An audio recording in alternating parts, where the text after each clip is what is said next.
We need to remember that we are a civil society, one in which we can have policy disagreements, and they can be simply that.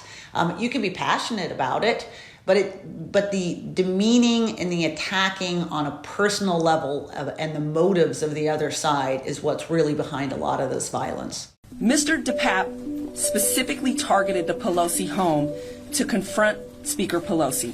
The home invasion and assault on Paul Pelosi is another sickening example of increasing political violence in our society.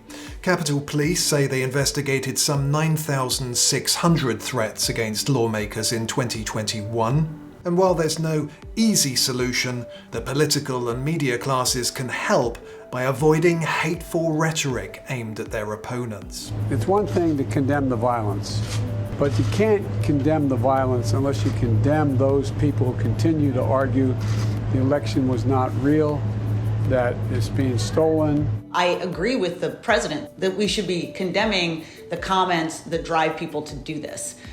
Where I think that he fell down on the job a little bit, and that is that those comments are coming from all across the aisle, okay?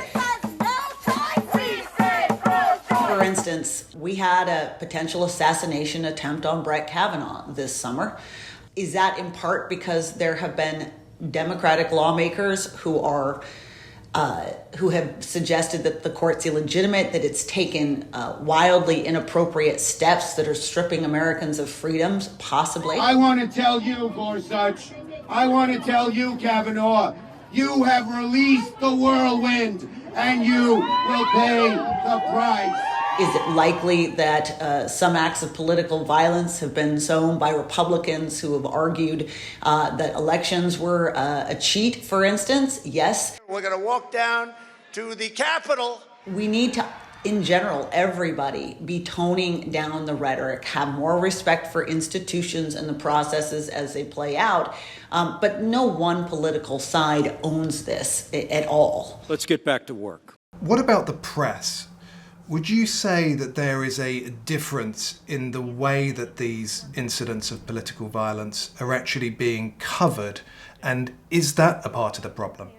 I do think that, especially since January 6th, there's been a particular focus on what also happens to be a Democratic talking point, which is right-wing extremism. Okay, and by the way, let's be clear, there is right-wing extremism. There's also left-wing extremism, and I think it's unfortunate that the press doesn't make that connection as often. It was a grave betrayal of trust by somebody that gave people a rational reason to think they could prevent that from happening by killing one of us. Just last week, Justice Samuel Alito came out and suggested that one of the reasons that justices have been the focus of increased political threats was because of this leak of the Dobbs decision that ultimately did come out, overturned Roe v. Wade. But he made that argument, and he was absolutely poo-pooed by a number of media players on the left who suggested, oh no, if there's any violence against you, it's entirely just because you're a bad person who wrote a bad decision. No, that's the kind of attitude that encourages this kind of thing. Now they're witnessing out of our White House a militarized response to peaceful demonstrators. And I guess you could apply that to what we saw in 2020 as well, the Summer of Love protests, where we had, media pundits and politicians as well, particularly on the left, carrying on as if these, protests were a figment of people's imaginations. Well, downplaying the real violence that was part of those protests. Again, it's great to come out and say we believe in peaceful protesting. But when that protesting is obviously fallen over the line and is now violent, and it was playing out on our TV screens day after day, and yet you continued to have politicians suggesting there was really nothing wrong, that also is in some ways greenlighting a continuation of it. We should have had a lot more people in unison in top positions of government uniformly condemning it. Show me where it says that protests are supposed to be polite and peaceful. Since this latest attack on Paul Pelosi, there's been a lot of articles blaming increased political violence on the Republican Party.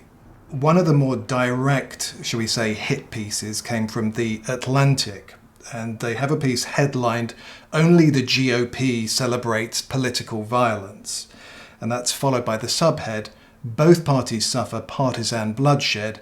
One glorifies it." I have a message for Joe Biden and Beto O'Rourke. If you want to take everyone's AR-15 in America, why don't you swing by my office in Washington, D.C. and start with this one. Come and take it. Let's not forget the Second Amendment is part of the Constitution, and pretty much every responsible gun owner I know actually abhors violence. So that is kind of a nonsense position to be taking. The reality is that both sides of the aisle, in terms of our political leaders, are too loose at times with their own heated rhetoric against the other side, and we've seen the consequences of that. Whether it is this horrible, brutal, unconscionable attack on Paul Pelosi, or whether it was the horrible, brutal, unconscionable shooting of Steve Scalise by a Bernie Sanders supporter, we cannot be tolerating these kind of comments from the highest political position. But no one party has a monopoly on heated rhetoric of the type that leads to this kind of environment. I think all of us, in the wake of this attack on Paul Pelosi, need to say that we are going to stop demonizing folks because I think those kinds of the sort of rhetoric that we've heard in too many ways in too many places can lead to violence.